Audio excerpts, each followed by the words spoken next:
Ever feel like, common sense is under attack? Oh, absolutely. Like some ideas are, I don't know, spreading like a virus, messing with our ability to think straight. Totally. That's what we're diving into today. Yeah, it's a fascinating and, let's be honest, kind of unsettling topic. Right. We're going deep into Gad Saad's The Parasitic Mind. Ooh, good one. And, this book's creating quite a buzz. For good reasons. Even folks like Jordan Peterson are praising it. Yeah, we're talking about dangerous ideas, intellectual parasites, a war on reason itself. It's a lot to unpack. That's why you've got us, though, to break it all down. Exactly. And what I find striking is how Saad uses his own life experiences, like escaping civil war in Lebanon, Whoa. to help us understand how these, as he calls them, idea pathogens, can take root. Okay, yeah, let's unpack that. And what happens when they do? Saad's background is intense. It really is. He actually compares living through the Lebanese Civil War to, get this, what he sees happening on university campuses today. It's a bold comparison, right? Yeah. He's not just talking about, like, disagreements or heated debates. No. He's talking about a complete breakdown of reason and civility. Which is scary. Imagine living somewhere where you can't trust anyone, where violence could just erupt at any second. Over anything, too. Even something as simple as, say, a hand towel delivery. He tells this wild story about that, actually. Oh, yeah. Yeah, the pomegranate incident, he calls it. Right. Middle of the war, someone knocks on his door in the dead of night. Turns out it's the guy who used to deliver clean hand towels to his family's house. Wow. Except, this time, he's not alone. See, and that's just it. This story is about so much more than suspense. Right. Though it's definitely got that. Oh, it's gripping. It gets at why Saad is so incredibly wary of ideology. Because trust, something, we often take for granted, can just vanish in an instant. Oof. When fear and ideology take over, it's a stark reminder of what's at stake in this whole war on reason he's talking about. Man, it's like a punch to the gut when you really think about it. Yeah, makes you stop and think. Definitely makes you think twice about what happens when people just stop thinking clearly, Absolutely. and just blindly follow ideology. It's a slippery slope. So how does all of this experience shape Saad's worldview? So this experience, along with his personality, really leads him to these two core ideals, freedom and truth. Okay. And for him, these two, they're not just like lofty ideals. Right. They're deeply, deeply intertwined. And here's where it gets really interesting, right? Oh, I'm listening. Saad argues that universities, the places that are supposed to be bastions of truth and freedom, You'd think so, right? are actually failing on both fronts. Wow. He even went so far as to analyze university mottos. Interesting. Tons of references to truth and knowledge, but almost none to feelings. Huh. That's interesting. So what's he saying? That feelings are bad. He's not saying that feelings are bad, but he is saying that they shouldn't be the primary lens through which we view the world, Okay, that makes sense. especially in academia. So it's like, think of it this way. You wouldn't market, say, perfume based on its chemical composition, would you? No. You'd appeal to emotions, right? But when it comes to choosing investments, logic should be your guide. Yeah. Okay, I see what you're saying. It's about context. But what does that look like in practice, though? How are universities actually prioritizing feelings over facts? I mean, do they have, feelings committees now? Well, he points to this trend, right? Where academics are being punished for what he sees as, harmless jokes. Really? Or for doing research on, taboo topics. Oh, right. He brings up some pretty high-profile examples in the book. Does. Like that Nobel Prize-winning scientist, remember? The one who made that awkward joke about women crying in their lab. Oh, yeah, that caused a stir. But the point isn't really about whether the joke was appropriate or not, right? Right. It's more about what happens when we let the fear of maybe offending someone trump open discourse. Which is kind of ironic. Totally. And remember that surgeon, what was his name? Lazar Greenfield. Yeah, what about him? He was forced to resign because of an editorial he wrote. Seriously? What was it about? Well, it's cited this legitimate research. Yeah. And he still got slammed for it. Wow. It's like this trend, right, where a single misstep, even if it's totally unintentional, can completely derail someone's entire career. Oh, yeah, that's rough. And it doesn't even matter what they've accomplished before. It's like context just disappears. Gone as soon as someone cries foul. But how do you, I mean, where's the line? Does every single thing someone says need to be screened for, like potential offense? Right. And that's the thing. That's what Saad's warning about, this slippery slope. Right. If we can't even, like, make a joke or engage in, a little lighthearted banter without having some committee review it. Oh, man. How can we even begin to tackle these really complex societal issues? It's impossible. It is. And all this hypersensitivity for Saad, it's a symptom of what he calls ostrich parasitic syndrome. Ostrich parasitic syndrome. That sounds intense. It does, doesn't it? What is that? Okay, so imagine an ostrich, right? Okay. Burying its head in the sand, Right. totally oblivious to all the danger around it. I've seen that. That's kind of the analogy Saad uses Okay. to describe this tendency we have, to ignore truths that are inconvenient, Oh, I see. especially when they challenge our worldview. Makes sense.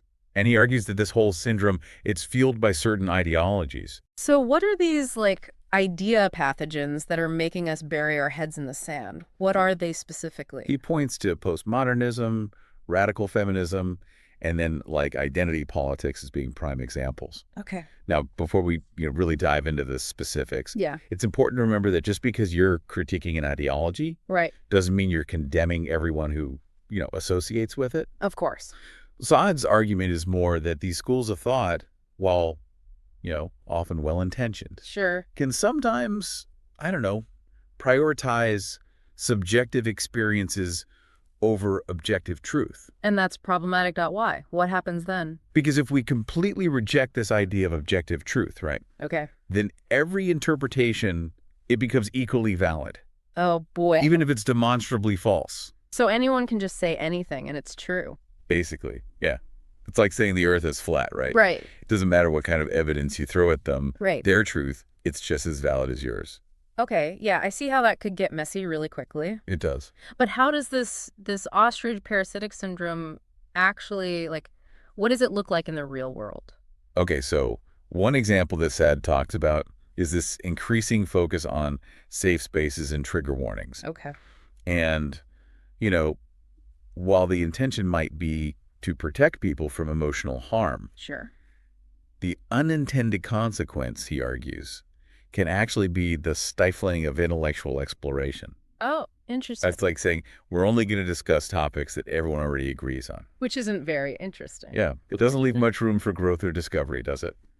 No, not really. Exactly. And he's not just talking about universities, right, with this whole thing. No, he sees this playing out on a much larger societal level, too. Which is kind of scary if you think about it. It is. Because it's true. Think about, like, how quickly people get outraged online. Oh, yeah. And usually with very little room for nuance. Right, or critical thinking. It's like we've become, I don't know, hypersensitive to any perceived offense. For sure. And then the internet is just this giant megaphone. Amplifying it all. Yeah, It's exactly. a recipe for disaster. So what do we do? What's the solution? Are we all just doomed to fall prey to these idea pathogens? Not at all. Not doomed. Saad actually offers like a two-part cognitive vaccine to help fight these things off. Oh, I like it. A cognitive vaccine, two-parter. Oh. Hit me. Yeah, so it starts with, you becoming your own fact checker. Ooh, I like that.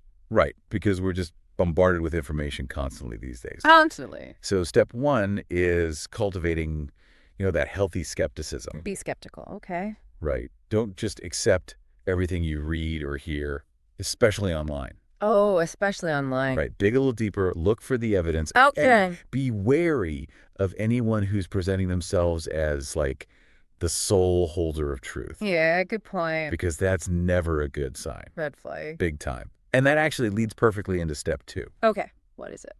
So it's not enough to just be skeptical, right? You have to know how to think critically for yourself. Critically, right. How do we do that? Exactly. It's like learning these rules of logic and scientific reasoning. Like, how do you even identify biases when you see them? Right.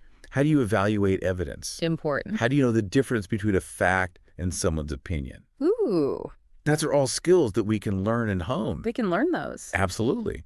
And they're essential for navigating, the world today, really. It's true, no matter what you're into. No matter what you're reading, watching. Exactly. Like building mental muscle, right? Oh, I like that, yeah. Getting better at taking in information and not just letting it wash over you. Exactly.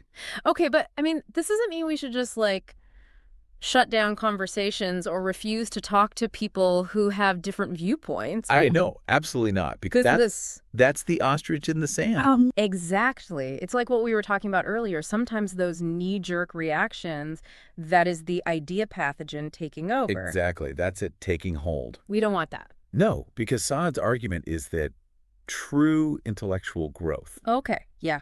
comes from engaging with all sorts of ideas, even, or maybe especially, those that make us uncomfortable. It's true, but how do we actually do that? How do we have those really difficult conversations without it turning into, a shouting match? Right. Or just shutting down completely? Well, it starts with really listening to understand, not just to respond. Oh, that's good. Yeah, try to really put yourself in the other person's shoes and grasp where they're coming from. Right. Even if, and maybe especially if, you completely disagree with them. That's tough, though. It is. Really is. But you also have to be willing to change your own mind when someone presents compelling evidence. That's really tough. It is. It takes courage you might be wrong, to be open to changing your mind. It's so much easier to just dig in, Way easier. But that's why Saad really emphasizes the importance of intellectual humility. Intellectual humility, I like that. It's recognizing that we don't have all the answers, right? That we can actually learn from people who see the world differently than we do. Yeah, that's a good point. And that realizing you're wrong, it's not a sign of weakness, Yeah. but it's actually an amazing opportunity for growth. Ooh, I like that. Right. It's like that quote, the only true wisdom is in knowing you know nothing. Right. Oh, that's a good one. Right. And in the spirit of continuous learning, Fayad, he doesn't just offer these critiques, right? He actually proposes solutions. Oh, good. What are they? He wants us to fight back against what he calls intellectual terrorists who are trying to stifle debate. Intellectual terrorists? That's a pretty loaded term. What does he even mean by that? He's talking about those people who resort to just silencing tactics, Like what? like name-calling, intimidation, Yeah. trying to get people fired, Right. instead of just having a reasoned debate. Oh, I see. And these tactics, they thrive on fear, right? Right. And they're designed to shut down conversation, not encourage it. So how do we combat that? How do we push back against that kind of silencing? Have the courage to speak up, even when it's uncomfortable. That's a tough one. It is, but it's so important. Support people who are being targeted for their views. Yes. Right. And equip ourselves with the critical thinking skills to recognize and then dismantle these really harmful ideas. Because if you can dismantle it in a conversation, then it's not scary anymore. Exactly. And, a little humor doesn't hurt either. Yeah, he seems like he has a good sense of humor. Oh, Saad definitely appreciates a good dose of satire. Oh, satire is great. It's such a powerful tool. It really is. It lets us address sensitive topics. Yeah. But in this really disarming and thought-provoking way. And it's usually hilarious. It exposes hypocrisy. It highlights absurdity. Right. And it makes people stop and think twice about, just accepting things at face value. It's like sneaking in a subversive message under the guise of a joke. Exactly. And that's what makes it so effective against dogma and intellectual rigidity, Totally. It makes you laugh, but it also makes you think. Which is the goal, I think, right? Exactly. So to kind of wrap things up here, where does this leave us? What's the one thing you want our listeners to take away from this whole conversation? If there's one thing I hope they remember, it's that we all have this responsibility to be critical thinkers. Yes. To question what we hear, to engage with different viewpoints, even when it's hard, even when it's uncomfortable. It's important, though. It's so important. Yeah. And to have the courage to speak our own truths, even when it's difficult. Yes, truth is important. Truth is essential. This whole battle of ideas, it's ongoing, and it's really up to each and every one of us to arm ourselves with the knowledge and the courage to engage in it thoughtfully. And on that note, here's a final thought for you all to chew on. What if, instead of arguing against those ideas we disagree with, what if we made a real effort to understand them, to really, truly understand them? That's an interesting thought. What if the cure for these idea pathogens isn't about fighting back, but about building these bridges of understanding instead? Something to think about, right?